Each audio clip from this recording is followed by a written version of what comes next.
Les uns ne connaissent que le confort de la vie occidentale.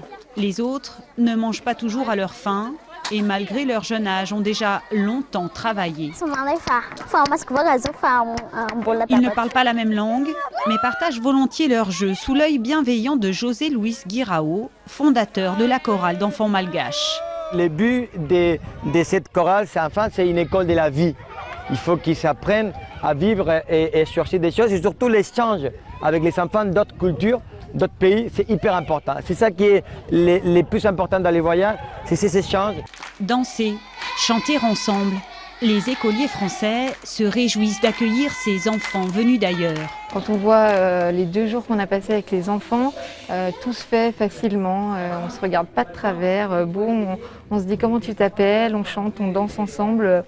Et on a l'impression qu'ils se connaissent depuis super longtemps, donc c'est vraiment formidable. Avant d'être une chorale, la Malagasy Gospel Choir est un projet social. La plupart des choristes sont issus des milieux les plus défavorisés de Madagascar. À l'image d'Aris, ils sont la preuve que la fatalité n'existe pas. Il était dans un centre des aveugles. Donc là-bas, il n'était pas bien parce qu'il ne mange pas assez, il était très malade, il a eu tuberculose. Donc on l'a récupéré, il a presque mourir déjà.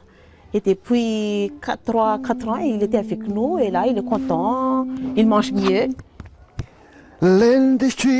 Aris et les autres sont devenus des ambassadeurs talentueux de la cause des enfants à travers le monde.